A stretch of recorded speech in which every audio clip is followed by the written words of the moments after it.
Is there anything more noble than the bull? Sure. Norman Mailer. We're here in beautiful, sunny, gunny Sarasota, Florida, discussing Norman Mailer at the annual Norman Mailer Conference. We're here at the beautiful University of South Florida, Manatee campus. Home of the bull. Home of the bull. And, of course, the press that houses the Mailer Review.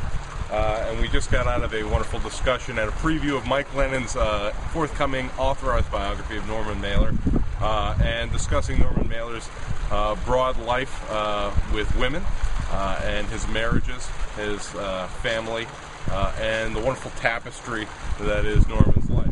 So far, we've had a day and a half of sessions. We're going to go to lunch here in a few minutes. Who's the keynote for the lunch? The keynote for the lunch is John Hemingway, of course Hemingway's grandson, with his book is here as well. And, I think it's interesting to note too that this is the first Mailer conference, the joint conference. Correct. Yes, this is the first joint conference. It features Mailer and Hemingway. Of course, our readings, which will be included, part of our rehearsal session.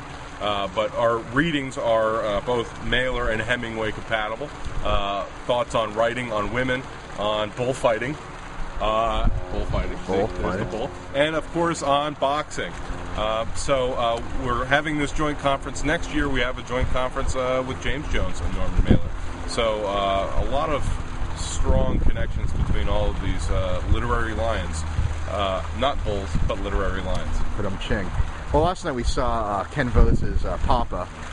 In its entirety. It was actually the first time that I think anyone in the program has seen it really in its entirety. Usually in the at residency we've seen excerpts of it. It was a nice polished version too, a 4-camera stage production, complete with audience laughter, nothing canned, of course, and really pulled us in. It was a nice thing to see, start to finish.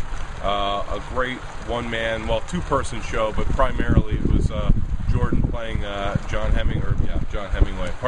Hemingway. Yeah. So it was a really great experience to see part of Hemingway's language come in, but also something surrounding that, a little bit of a paraphrasing and writing in Hemingway's style in order to communicate the man.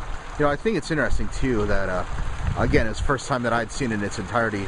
Hearing some of the lines that were used that are Hemingway's, I think correct. Yeah, there are some crossover lines, things that we've pulling out of things like the Paris Review. Right. There's of course his speech when he won the Pulitzer Prize, which is the speech in its entirety. Even though it's a brief speech. Yeah. I believe Ken Vose said that legally they could have only 14% of Hemingway's lines, and he had to write all around that and kind of capture him by way of language, of course, as a writer and as what might be even a public figure. So it's interesting to see that crossover, and we're going to try and do the same thing with Mailer. We have 2 interviews, right, that we're going to be beyond, plus things from Prisoner of Sex. Right. Both interviews come from the Paris Review. We've got excerpts from Prisoner of Sex. We have excerpts from things on boxing and existential errands. And of course, bullfighting. There are boxing, boxing, and bullfighting, both from existential errands and some other wonderful pieces. So mano a mano's in there as well. Plenty of writing from both authors that we think hopefully we can capture both the men as well as Ken did in his play.